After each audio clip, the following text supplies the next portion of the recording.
বলছেন। তো আমি এগুলি কাউন্টার পার্ট বলতে চাই না, তো এই যে আপনার আঙ্কারা পার্টি আছেন, বট বাহিনী, এগুলি নিয়ে আজে বাজে কথা কোন, এই জন্য এগুলি বলতে চাইনি। শুনুন, আপনার একটা ঢাকা ইউনিভার্সিটির নির্বাচনের একটা আপনার হিসাব দিই। আপনার ছাত্র দলের যিনি প্যানেল, তাদের একটা ভোট দেখেন 4000-এর মতো। ছাত্র ইউনিয়ন একটা পুরনো সংগঠন, বসনিয়ারা, দেখেন তাদের বিপি 4000-এর কাছাকাছি ভোট পাইছে। এবং এনসিপি বাক্সার যেটাকে বলে কাদের, সেও কিন্তু 4000-এর কাছাকাছি ভোট পাইছে। এটা হলো বেসিক ভোট। এটা তার দলের কেউ দিল না তাকে ভোট, মনে করেন যে জনসমর্থন নেই, কেউ দিল না। তার বেসিক ভোটটা কি? তার যে একটা বেসিক ভোট, যেরকম বিএনপির একটা বেসিক ভোট আছে, জামাতের একটা ভোট আছে, এটার বেসিক ভোট কই? তারপরে ফ্লোটিং ভোট, যেটা আমার কার্যকলাপ দেখে আমাকে দিব, সেটা তো হলো ভিন্ন জিনিস। আমার বেসিক ভোটটা কি? তাহলে তাইলে ইয়ের ভোট হওয়ার কথা কত? সাদেক কাইমের ভোট হতো 4000 হওয়ার কথা, তার 14,000 কেন হলো? তার বেসিক ভোট কোথায়? তার মানে হলো তার কোনো বেসিক ভোট নাই। এই 14,000 ভোটই হলো যারা নাকি ছাত্রলীগ করে, যারা নাকি নিরাপত্তার অভাববোধ করে ইউনিভার্সিটিতে আসতে পারছেন না, শিক্ষা জীবন চালায় যেতে পারতেছেন না, তাদেরকে আশ্বস্ত করা হয়েছে, তোমরা আসো ইউনিভার্সিটিতে, আমরা তোমাদেরকে প্রোটেক্ট করবো, তোমরা আমাদেরকে ভোট দাও। সেই ভোটগুলি তারা দিচ্ছে। আমি যে একজন প্রশ্নকর্তার প্রশ্নে আমি ওই সময় বলছি, খাদিজাতুল কুবরা, এই জাহাঙ্গীরনগর বিশ্ববিদ্যালয়, এই এই সংসদ নিয়ে সংগ্রাম হচ্ছিল, আন্দোলন হচ্ছিল হাসিনার সময়। তখন এই মেয়ে নেতৃত্ব দিয়েছিল, এই রাকিব, ছাত্রদলের যে এই ছেলেটা, এরা কিন্তু নেতৃত্বে ছিল। এই মেয়েটার উপরে কি অবর্ণনীয় নির্যাতন, নিপীড়ন হয়েছে আপনারা সবাই জানেন। তাকে বেল দেওয়া হয়েছে, সে বেল ক্যান্সেল করে দেওয়া হয়েছে সর্বোচ্চ আদালত থেকে, তাকে জামিন দেওয়া হয়নি। সে 77 ভোট পাইছে। আপনি বলবেন যে সৎ লোকের শাসন চাই, ভালো লোকের নেতা নেতা নেতা দেখতে চাই, নির্যাতিত লোকের নেতা হইতে চাই। তো খাদিজাতুল কোবরার চেয়ে বড় নির্যাতিত জাহাঙ্গীরনগর বিশ্ববিদ্যালয় কেউ কোনো ছাত্র হয়েছে কিনা? তাহলে সে 77 ভোট পাবে কিনা? এগুলো হলো ভোটের হিসাবটা কইলাম আপনার বুঝে। শুনেন, ঢাকায় আমাদের কাছে মাত্র রিপোর্ট আছে, দেশের বিভিন্ন জায়গা থেকে 10 লক্ষ ভোট ট্রান্সফার হয়ে ঢাকায় আসছে। ঢাকায় 10 লক্ষ ভোট ট্রান্সফার হয়ে আসছে। কেন আসছে এই তথ্যটা আমরা কেন পাইলাম? নির্বাচন কমিশন আমার যে মনে করেন যে আমার যে কেন্দ্রে ভোট ছিল 3000, এখন এখানে অস্বাভাবিক ভোট হয়ে গেছে 4000 বা 4500। তথ্য নিতে যায় দেখা গেল যে রংপুর থেকে একটা ভোট এখানে এসে ঢুকছে, ব্রাউনবাড়িয়াতে একটা ভোট এখানে এসে, এরকম ভাবে কোন নতুন ভোটার ভোটার না। তার মানে হলো পুরানো ভোটাররা, এটা সিস্টেম আছে, আপনি আপনার ভোট চেঞ্জ করে যে কোনো জায়গায় নিয়ে যেতে পারবেন। এটা আপনার আবেদন তফসিল ঘোষণার আগ পর্যন্ত আপনি এটা করতে পারবেন। 10 লক্ষ ভোট ঢাকা শহরে আসছে। কি করতে চায় ঢাকা শহরে? যারা এগুলি করছে তারা চায় যে তাদের দলের প্রতিনিধি নির্বাচিত করতে হলে সারা বাংলাদেশে কি হলো তা না, ঢাকায় 2-4-5টা আসন আমাদের দল পেতে হবে। পাইলে তাইলে ঢাকায় আমরা আসন পেলে সংসদ সদস্য পাবো, আমাদের ভিত হবে, যে কোনো সময় সরকার হঠা আন্দোলনে আমরা একটা ব্যাপক ডেমোক্রেশন করতে হবে। আখের কি হলো? আপনি যেন এই যে 10 লক্ষ ভোটার নিয়ে আসলেন সারা দেশ থেকে, ওই অঞ্চলে যে একটা আপনার প্রার্থী, আপনার পার্টির প্রার্থী, তো সে তো অবধারিত ফেল করবে, কারণ তার ভোট তো চলে যাচ্ছে সব ঢাকায়। আপনি কাওয়ার মতো যদি ব্যবস্থা নেন তাহলে তো এরকমই হবে বা হচ্ছে। আমাদের কাছে এখন পর্যন্ত তথ্য আছে, বাংলাদেশে প্রায় 1.5 থেকে 2 কোটি বোরকা বানানোর জন্য অর্ডার দেওয়া হয়েছে। 2টা গার্মেন্টস এই কাজ করতেছে, 2টা গার্মেন্টসে অর্ডার দিয়ে দিচ্ছে, গার্মেন্টসে কাজ চলতেছে। 2 কোটির উপরে বোরকা।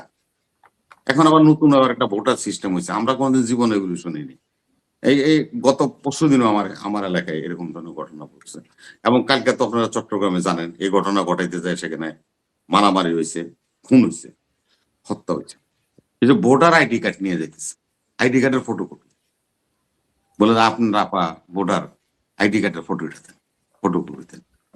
তো ফটোকপি দিলে কি আছে? এই ফটোকপিটার মধ্যে ওনার পিন নম্বর আছে। তো এখন যখন আমি ভোট দিতে যাবো উনি থাকবে না, না হিজাব লাগাইয়া, কোনো এজেন্ট তো ওনার হিজাব উঠাইতে পারবে না বা ওনার বোরকার নেকাব উঠাইতে পারবে না, তাইলে আবার আরেক চরম অবস্থা, লগে লগে মোবাইল স্টার্ট হবে। আমার বোনেরা বেজিতি করছে, যেমন জাহাঙ্গীরনগর ইউনিভার্সিটিতে হয়েছে, জাহাঙ্গীরনগর জগন্নাথ ইউনিভার্সিটিতে সেদিন ওই যা শিবিরের সভাপতি প্রার্থীর বড় ধরে লেগে গেছে, ধরাই দিছে পুলিশে, এরকম ধরনের কথাবার্তা চালু হয়। তা এখন কি হইলো, ওই মহিলা ওখানে ভোট দিতে গেল না। তো ওনাকে আমরা আমরা কি এজেন্ট যারা হই, আজকে আমাদের ট্রেনিং এগুলি নিয়ে আমাদের ইয়ে হয়েছে। তো বলো যে কি হয়েছে, তো আপনার আইডি কার্ডের নাম্বারটা বলে দিবেন, তো আপনার মিলিয়ে দেখবো আপনার ঠিক আছে। আর নেকাব তো খুলবেন না, কারণ হলো আপনার ধর্মকর্ম আছে, আপনার এটা তো পরপুরুষ আপনার চেহারা দেখতে পারবেন, সে তো বয়ে পুলিং এজেন্ট বা পুলিশ যেটা হচ্ছে যে মহিলা সিকিউরিটি দেখবে, মহিলা সিকিউরিটি দেখবে। রাখেন না আপনি, আসি না আপনি মহিলা সিকিউরিটি, আমাদের এত মহিলা পুলিশ নাই ভাই, যেভাবে চাপাবাজি করি। আমাকে 1 লক্ষ মহিলা পুলিশ আছে যে প্রত্যেক কেন্দ্রে 2 জন করে দিব, 2 জন করে দিলে তো বুথ হইলো 10টা, তো একজনে কোন জায়গায় যাবো, 10 বুথে যাবো, 10 বুথে 10টা মহিলা সিকিউরিটি দেওয়ার কি ক্ষমতা আছে আমাদের দেশে? সেই জনবল আছে নাই তো। ওগুলি তর্কের জন্যই আমরা তর্ক করি, তো এরকম ধরনের ঘটনাও ঘটতে পারে। আমরা তো এগুলির সম্বন্ধে আমরা চিন্তা ভাবনা করতেছি। হাসিনুর ভাই গুলো যে খলিলে পররাষ্ট্রমন্ত্রী, আরে ভাই আপনারা কই হাসিনুর ভাই? আমাদের একটা বৈদেশিক কমিটি আছে, আমাদের রিলিজিয়াস কমিটি, যার নেতৃত্বে দিল আমির খসরু মাহমুদ সাহেব। ওই কমিটিতে 15 জন সদস্য আছে। পররাষ্ট্র বিষয়ে সারা ওয়ার্ল্ডের রাষ্ট্রদূত, রাষ্ট্রপ্রধানদের সাথে আমার এই কমিটি কাজ করে। আর আমার ঘরের ভিতরে তো 15 জন আছে, ফাইট লেগে গেছে কে পররাষ্ট্রমন্ত্রী। লাস্ট আর একটা কথা হাসিনুর ভাই কই দিই, আমাদের একজন লোক আছে, উনি হলেন ফারুক সাহেব, নাম শুনছেন না? শিক্ষামন্ত্রী ছিল, কিশোরগঞ্জ বাড়ি। তার চেয়ে পররাষ্ট্র মন্ত্রণালয়ে দেখভাল করার মতো লোক আছে কেউ? আমাদের কাছে আর একটা শব্দ আসছে, এই যে আমাদের এই যে কিবরিয়া সাহেবের ছেলে, উনি তো বিশ্ব ব্যাংকে বিকল্প চেয়ারম্যান ছিল, উনি IMF এর ভাইস প্রেসিডেন্ট ছিল। এমন কোন সংস্থা নাই যেখানে ও কাজ করে নাই। খলিলের মতো লোকরে আমার হালত করে আনতে হইব পররাষ্ট্রমন্ত্রী করতে, কেন ভাই? আমার এখানে তো কম্পিটিশন হতেছে কে পররাষ্ট্রমন্ত্রী, কারে তুই সালাউদ্দিনে কইব, আমির খসরু কইব, আমাদের ওসমান ফারুকও কইব, এখন আমাদের কিবরিয়া সাহেবের ছেলেও কয় আমিও পররাষ্ট্রমন্ত্রী। খলিল রানা দরকার কি? খলিল কি? খলিলের শিক্ষাগত যোগ্যতার শিক্ষাগত যোগ্যতার লেভেল মিলে মিলে না। এই জন্য বাক্কা বাত এগুলি বলা যায়, আমরা হয়তো বলি। দেখেন, আমরা একটা কথা বলি, আমরা হেরে গেছি সব জায়গায়। সেটা হলো কি, আপনারা আন্দোলন শুরু করলেন কি আনুপাতিক হারের ভোট, এটা না হলে আমরা ইলেকশনে যাব না। আল্লাহর রহমতে আল্লাহ আমাদের ওখানে বিজয় করছে, আমরা বিরোধিতা করছি, আল্লাহর রহমতে এটা বাস্তবায়ন হয়নি। আবার কি কইলেন, আমরা কোন জায়গায় হেরে গেলাম?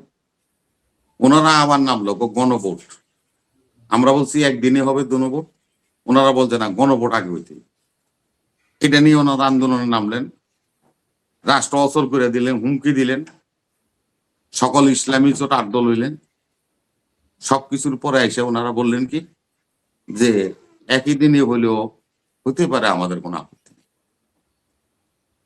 যে আমার সাংবাদিক ভাই আছে, ওনার উদ্দেশ্যে আমি বলি, লেখেন যে বিএনপি আরেক জায়গায় হেরে গেছে। বাংলাদেশের ভোট 13 কোটি সামথিং, 6 কোটি সামথিং হলো পুরুষ, 6 কোটি সামথিং হলো নারীর। ভোটের সংখ্যা কিন্তু 25 লাখ কম, নারীর সাথে পুরুষের ব্যবধান। এই 6 কোটি নারী প্রতিনিধিত্ব করার জন্য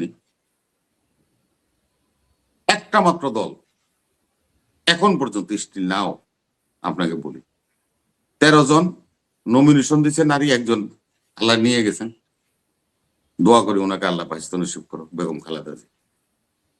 13 জন নারী আমাদের সরাসরি নির্বাচনে অংশগ্রহণ করতেছে।